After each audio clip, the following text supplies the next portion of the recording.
Hey everyone, in this video I'm going to show you how to assemble a Tofflemire retainer.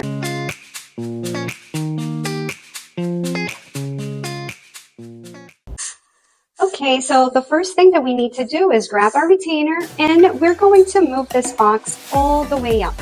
So we're going to do lefty-loosey because when we move the box all the way up, the loop of the matrix is going to be at its biggest, meaning that it's going to be loose around that too. So move that all the way up, and now we're going to move the spindle out from those diagonal slots. So we're going to move it down, and we're going to do lefty-loosey because when we do it righty-tighty, that spindle is going to go up to tighten that matrix in place. So I'm just going to disengage it really quick just to show you something. A lot of students, they get scared that they think that they messed up the retainer, but nothing to worry about. You just engage it again. So just put it in, engage it, and lefty-loosey. So you put it all the way up and lefty-loosey. So you also move that spindle out from those slots. So okay, so now we have that.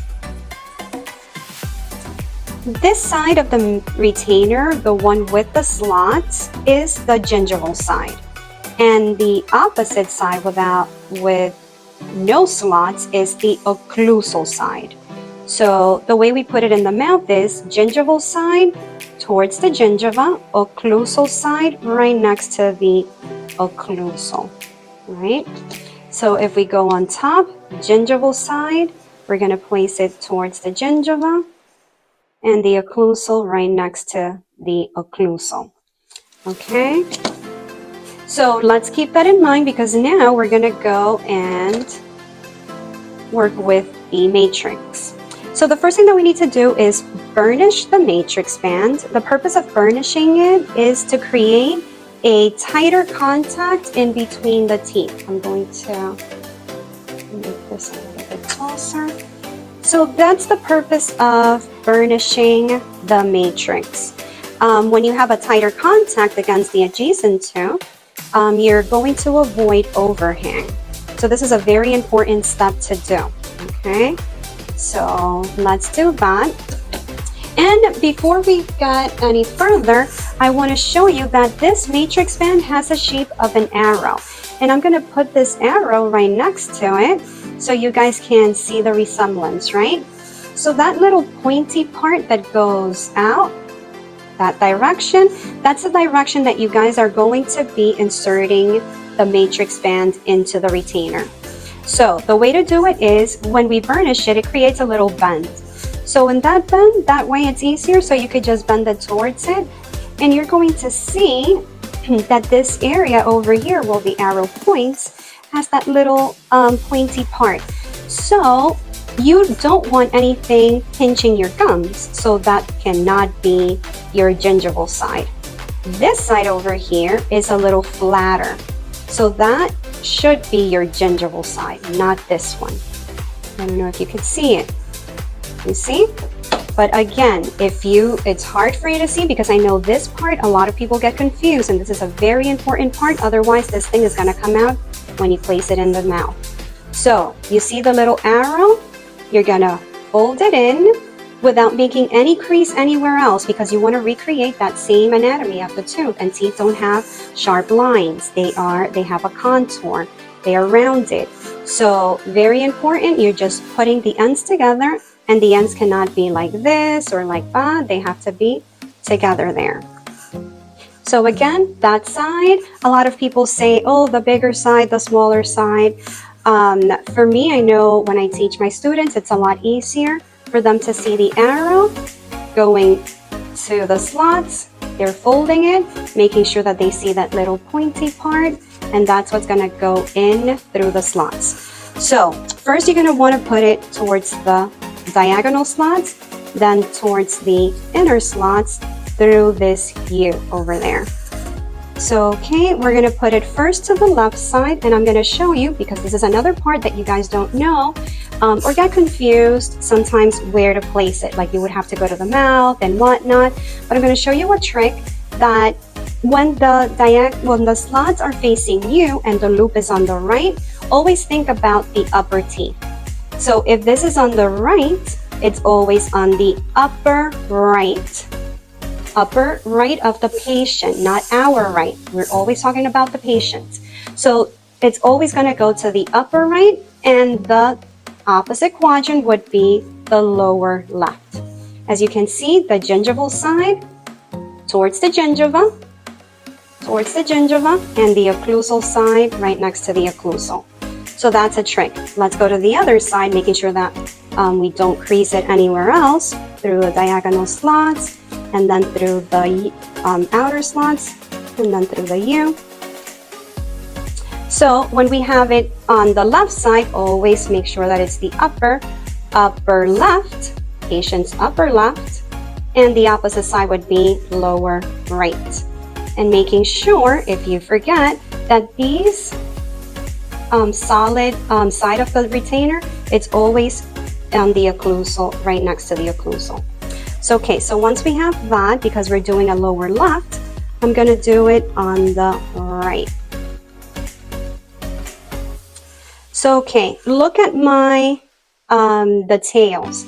The tails, I want them together, like I said, and always I want them a little bit out, because I have this box all the way up. I just want it a little bit out there. Okay, I'm going to hold it in place, and the spindle is going to make this tight in place. So I am going to move the spindle, which is the outer knob, and righty-tighty. So I am just going to tighten it over there, and then make sure this one moved just a tad. So I just want to make sure that it's all the way up, and this one tight over there. Okay, once I make sure that it's tight and it's not coming out, there's tension there, then I can go ahead and place it in the mouth.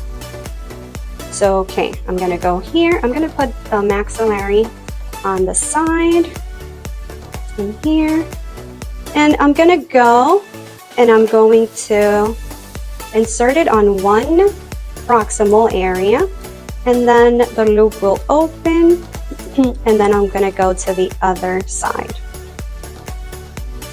So once I have it in, now I have to make that loop, that circle closer, tight against the tooth. So to make it tight, the inner knob is responsible for that, and I will just make it righty-tighty.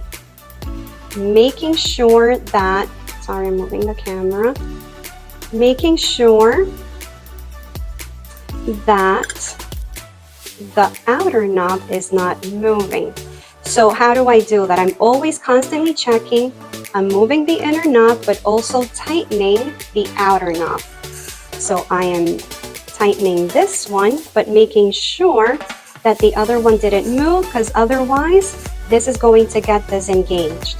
So that's another thing, that when you are tightening this in the mouth, it comes out and you're like, but I went through all the steps, I don't know what happened. So this is the problem. So okay, so now we're going to place the wooden wedge. So the wooden wedge is always placed from the lingual side and on the side where we are replacing the wall. This one is only an MO, so we're only placing it where the MO is. If it were to be an MOD, it would have been 2 wooden wedges that we needed to be placing. The reason for placing this wooden wedge is to create that neck, because teeth, they are wider at the top, and at the bottom they get a little bit narrower, so it's to create that neck. So it's just, all of this is to recreate the same anatomy of the natural tooth. So this is how you place the Tofflemire. Outer knob, we're going to do lefty-loosey. So we're going to move it towards the left, and that is it. We don't do anything else. Once it's out, we're just going to hold the matrix in place and pull it up. And that's it. And then the next part that we're going to do is remove the wedge. So we're going to take that out. Once we take that out, because this one we're just replacing the mesial, so we're going to take out the distal first and making sure, very careful because this cuts, so we don't cut the patient's gingiva. And then very slowly in the side that we replace the wall, then we take it out upward a little bit, very slowly. If it were both of them, then you just pick a side and that is it.